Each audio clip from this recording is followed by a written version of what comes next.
Okay, let's unpack this today. We're taking a deep dive into something really profound, something I think almost everyone feels at some point, but maybe struggles to name.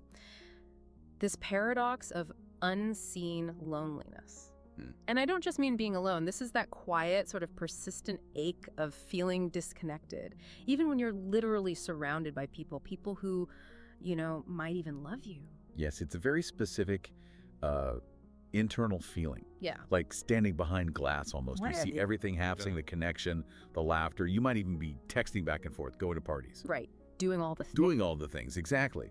But there's still this invisible barrier between your real core self and everyone else. That's a great way to put it. That feeling that nobody sees the real you. Not the polished version, but the messy part. The uncertain part that doubts or trembles or maybe feels things too deeply. Yeah. And the material we're looking at today offers a pretty challenging idea about this isolation. It suggests that often this longing for real contact, well, it fails because we haven't fully shown up for it. It's this idea that we're kind of hiding the very thing we wish someone else would find. We're waiting to be seen. Yeah. But we're standing back in the shadows. Okay, hold on. I have to push back a little there. Because that could sound a bit like blaming the person who feels lonely, couldn't it? If I feel desperate for connection, I feel like I'm showing up, I'm calling, I'm texting, I'm playing the part of the good friend, So what does fully showing up actually mean? Does it mean I need to burst into tears at my next work meeting about feeling disconnected? Right, that's a really fair point. And usually the answer is much, much quieter than that. Yeah. Showing up isn't really about big dramatic gestures. It's more about presence. Presence, okay. Yeah, shifting your focus even just a little from performing the role you think you should play to just noticing what's actually alive in you in that moment. And maybe, just maybe, daring to let a tiny bit of that vulnerability show. Okay, so instead of just running the usual social script, the invitation is to kind of meet the actual sensation. Well, exactly. The script is often what keeps that glass wall firmly in place. The sensation, the felt experience.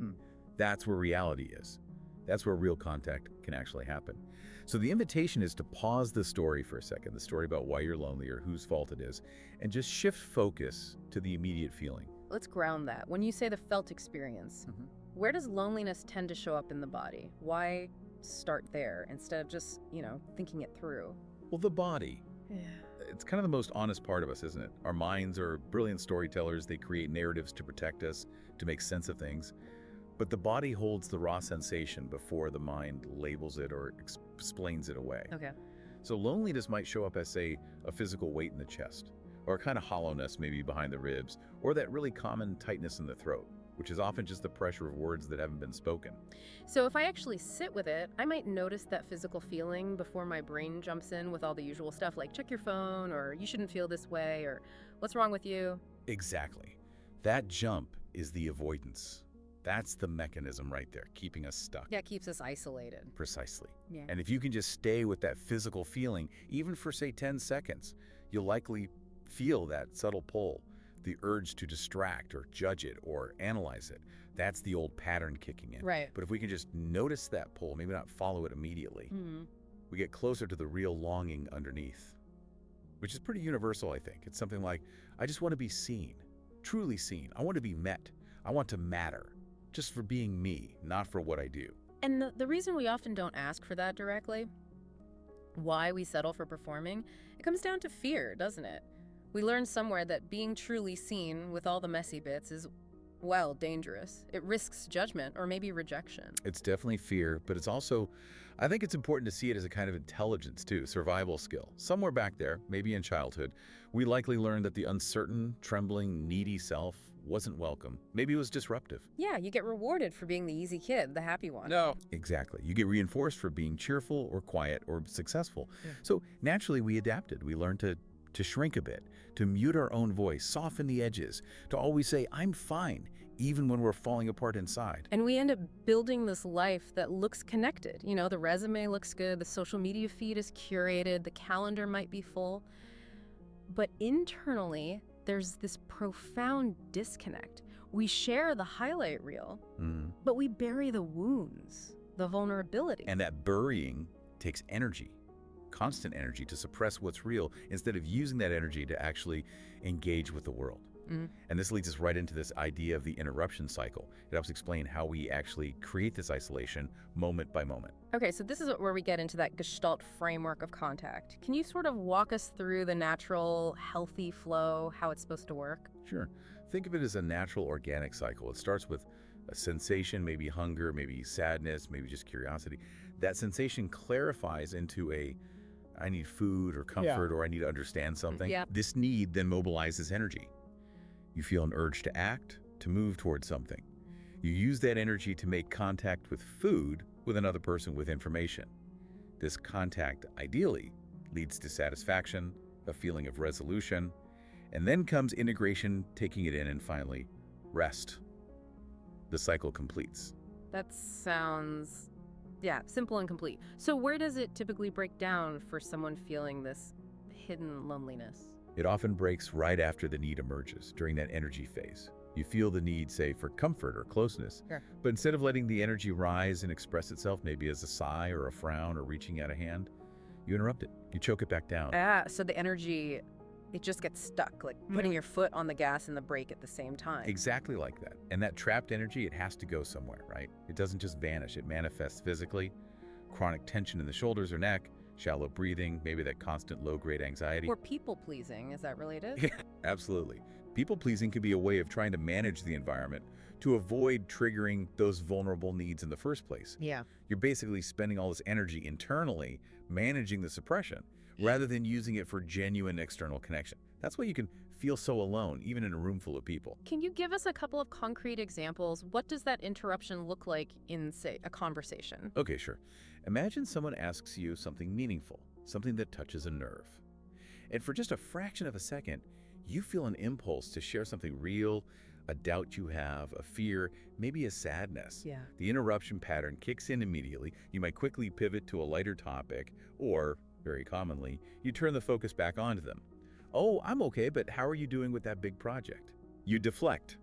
You prioritize their perceived comfort over your own authenticity. Oh, I recognize that one. The quick deflection. Or maybe you sense someone pulling away, a friend getting distant, and instead of saying, hey, I feel a bit disconnected, you just withdraw first. Like, better to leave before I get left. That's a classic. A strategic retreat based on old wounds. It feels smart. It feels protective. Because it was smart and protective at one point. It kept you safe from potential pain. Right. But here's the deep paradox. That very mechanism that likely saved you, emotionally speaking, back then, now it's the thing that's trapping you.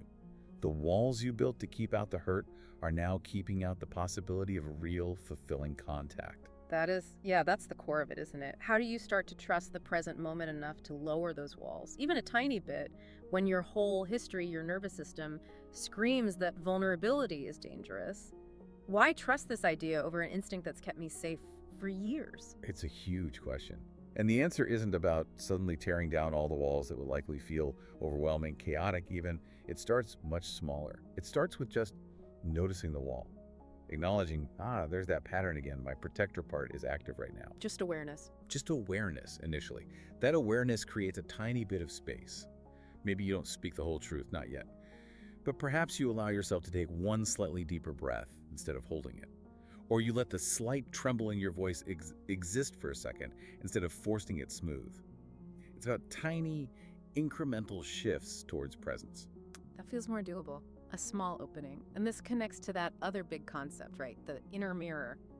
If we're busy hiding parts of ourselves, where do those rejected parts actually go? They don't really go anywhere. They become the fuel for projection.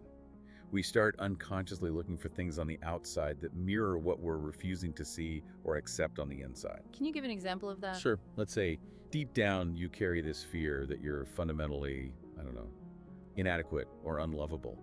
You might desperately seek out friends or partners who you hope will finally convince you otherwise, someone who will embrace that part of you. Right. You want someone to say, it's okay that you feel inadequate sometimes. Exactly. But the real question is, have you started to offer that same acceptance to that part of yourself? Or are you still internally criticizing or rejecting that feeling whenever it comes up? So we're looking for permission slips from other people, for feelings or parts of ourselves that we haven't given permission to internally. We want someone else to say our mess is okay, but inside we're constantly telling ourselves it's too much. Precisely.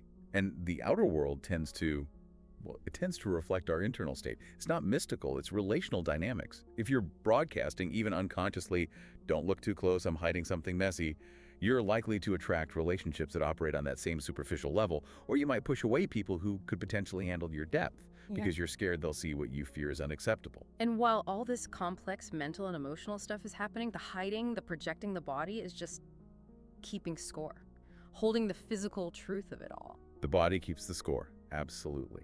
It holds the record of every swallowed truth, every ignored need, every time we braced ourselves instead of reaching out. How does that show up? For someone listening, what are the physical clues? You might look for signs of chronic bracing, like shoulders that seem to live permanently up around the ears, that's the body constantly ready for impact. Or really shallow breathing, mostly in the upper chest. Right, because a deep belly breath might actually let some feeling surface. Exactly. It might release grief or fear that the system feels it can't handle, or maybe chronic tension in the jaw or clenched hands. That's often held fight or flight energy that never got discharged. Wow, so this isn't just abstract psychology, it's physiology. It's how we physically inhabit our lives when we're stuck in these patterns. And healing, it sounds like, has to start right there. Gently letting the nervous system know it might be safe now. It really does. And it doesn't have to be complicated. It can start with really simple self-contact. I'd invite anyone listening, just for a moment right now, to feel the actual weight of your body. Feel your feet making contact with the floor. And just invite one breath that goes a little deeper, maybe down into your belly. Let your shoulders soften just a tiny bit as you exhale. You're not trying to fix anything, you're just making contact. You're saying internally, I'm here. That simple act, turning inward, meeting yourself right where you are without demanding change, just acknowledging what's present. That feels like the foundation, because we can't really expect someone else to hold our vulnerability if we're abandoning ourselves the second it gets uncomfortable, right? Beautifully said. We can't invite someone into our own depths if we're still standing at the edge, labeling those depths as too dangerous or too much. Okay, so as we start making that contact with our present self, our present experience, inevitably we're going to bump into the past, aren't we? We have to talk about the weight of unfinished business. Yes. That emotional residue we carry from past relationships, times where we felt unseen, unheard, maybe betrayed. It's significant. What does that look like? It can be grief that never really got processed, resentment towards parents or past partners who just couldn't meet us where we were, maybe unsaid words that we still find ourselves rehearsing in our heads years later. Like still trying to win an argument with someone who's not even in your life anymore, or waiting for an apology that you know is never coming. Exactly. We're leaking energy, leaking the vitality of the present moment back into these old, unresolved wounds. So how do we complete that? How do we stop the bleed? Especially if the other person involved is gone, or unwilling, or unable to participate in any kind of repair. Completion is an inside job. It means you stop demanding or waiting for something external to happen, the apology, the understanding, and you reclaim the power to close the loop internally for yourself. How? Can we try something? Like a small exercise? We can. Let's try this. Bring to mind, just gently, one person or maybe a specific moment from your past where you felt really unseen or unheard. But try not to get lost in the whole story of it. Just connect with the feeling left behind in your body. That residue. Is it a hollowness? Yeah. A tightness? A heaviness? Okay, got it. Now, just imagine that person or that scene is somehow present right in front of you. Not to argue, not to blame, but simply to give voice to the raw, simple truth that didn't get spoken back then. Let the words come from that felt sense in your body, not just your head. So maybe something like, I needed you to see how scared I was.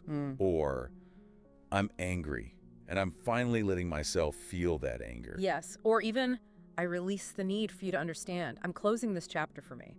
Whatever feels true from that deep place. Wow. That act, even done internally, just for yourself, that is the beginning of completion.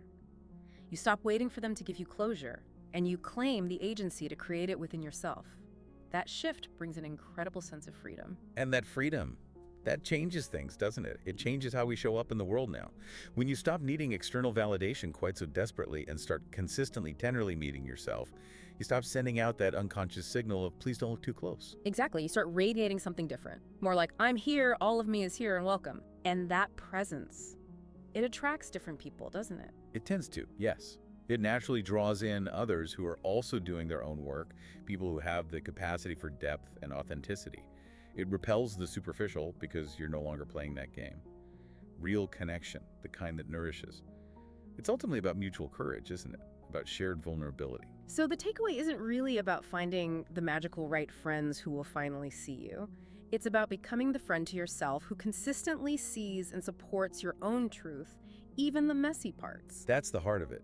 Stop waiting to be made. Start meeting yourself right here, right now. Because the quality of your connections on the outside will always in some way mirror the quality of the connection you have on the inside, your presence with yourself. When you learn to sit with your own discomfort, your own pain, without abandoning yourself, you naturally create a space where others feel safer to bring their whole selves to. So the final thought, the invitation we want to leave you with, is this.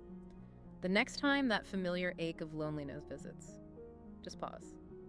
Before you reach for the phone, before you numb out or distract yourself, just pause. Breathe.